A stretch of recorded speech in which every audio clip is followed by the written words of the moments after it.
Eu vou passar a palavra ao doutor Pedro da Costa Melo Neto, que não falou aqui de onde é, quem é, mas que tem toda a palavra.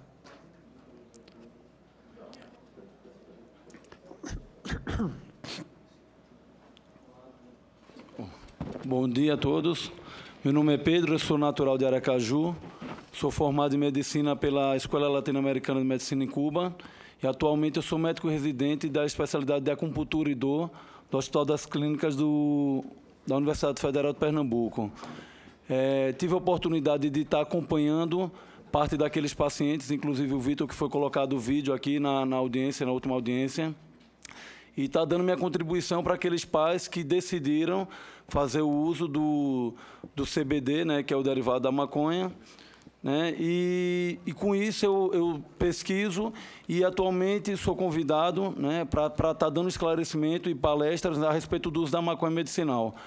Tem um ponto que eu acho importante, que isso daqui já ficou bem claro, que é a divisão, você separar o debate por uma questão de organização, já que os argumentos do uso da maconha medicinal e do uso recreativo, eles têm um caminho diferente que, às vezes, convergem, mas, primeiramente, fazer essa separação. E eu vinha preparado para falar sobre o uso da maconha medicinal e recreativo, e muitos dos pontos que eu iria tocar, eu já estou contemplado. Com respeito ao uso da maconha medicinal, né, o que eu acho que já ficou claro para todo mundo, não precisa estar argumentando a favor disso. Eu só faço um chamado, né, ao próprio parlamento, né, ou a quem couber, para a Anvisa estar se posicionando de uma maneira mais rápida, né, porque, como foi citado aqui na última audiência, a mãe de um paciente, do Pedro, a Sheila, ela comentava do número de crises de quando foi adiada a última audiência até a última reunião, até a audiência da última audiência que se teve aqui nessa casa. Então, assim, primeiro está pressionando, o Conselho de Medicina está atrasado, né? Felizmente, anunciaram que agora em setembro devem lançar uma nota a respeito disso, mas já estamos atrasados, porque o médico ele fica refém ainda de prescrever o CBD, já que a gente está sujeito, mesmo que acredite-se que isso não vá ter uma repercussão negativa, porque já é um consenso dos medicinal, mas a gente ainda está sujeito a passar por um julgamento interno, né, do Conselho de Ética do Conselho de Medicina, que em 95, no primeiro simpósio, se posicionou contra e agora já está tomando essa posição de que deve autorizar eticamente o médico a prescrever. E aí é o seguinte, com respeito ao uso recreativo, o que acontece? O que eu percebo é que toda vez que se vai falar sobre o uso recreativo, os argumentos que são usados de quem está contra de que se haja uma regulamentação, eles são argumentos baseados entre o não consumo de drogas e o consumo da forma regulamentada.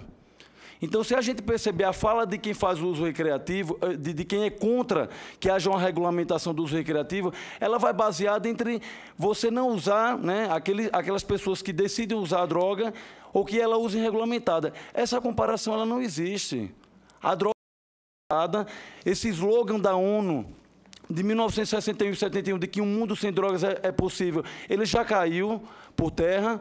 Então, assim, me dá uma tranquilidade muito grande quando eu escuto o senador, porque eu vejo a clareza. Essa pergunta que não é respondida, de que a forma como está, ela não resolveu, ela só trouxe mais consequências. E aí, eu faço uso da palavra do Felipe na audiência passada.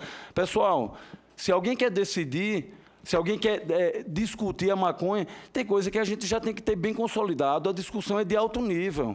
A gente está discutindo coisas que já estão provadas. A gente não pode cair só naquela de que o uso medicinal, agora que já ficou claro, porque a ciência médica comprovou que o uso medicinal está mais claro, que ele é mais benéfico do que outras drogas, e não precisa esgotar as possibilidades de outras drogas que são bem mais perigosas, né? O uso recreativo, a ciência política já mostrou. O caminho já mostrou, maconha causa dano no cérebro. A Associação Brasileira de Psiquiatria lançou uma nota me dizendo que a maconha ela pode ser prejudicial naqueles adolescentes que vinham fazer uso. A discussão não é essa, a gente já sabe que ela danifica o cérebro de um adolescente em formação. A discussão é como é que a gente vai tratar aquelas pessoas que já decidem usar, o que elas vão usar.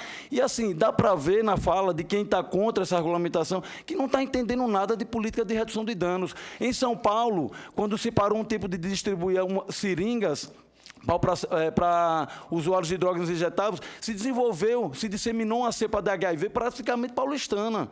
Então, aquilo que foi falado aqui, a política de redução de danos, não é porque você concorde que uma pessoa deva usar droga. Eu não escuto aqui de quem está discutindo uso recreativo ou medicinal a fala de alguém aconselhando a usar drogas. A gente está discutindo que a droga ela já é usada e que, como um cidadão e eu, como um funcionário da saúde pública, eu deixo a minha preocupação levando em conta que causas externas, e a gente tem um índice de homicídio que já ultrapassa uma guerra civil, que é o que o Brasil vive hoje, uma guerra civil não declarada. Já sabemos quem é o público-alvo, entendeu? Já está mais consolidado do que nunca a exposição aqui de que pessoas que são presas estão portando quantidades de uso. A gente já tem experiência de clubes canábicos que deram certo em outros países, que não enricou a indústria ela vai enricar por um lado, mas a gente causa uma sangria monetária, ainda que seja de 20% do tráfico, entendeu? Então, isso são coisas que já estão consolidadas.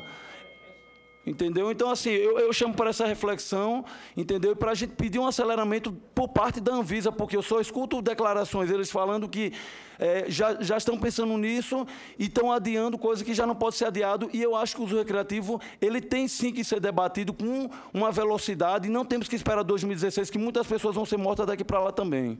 Obrigado.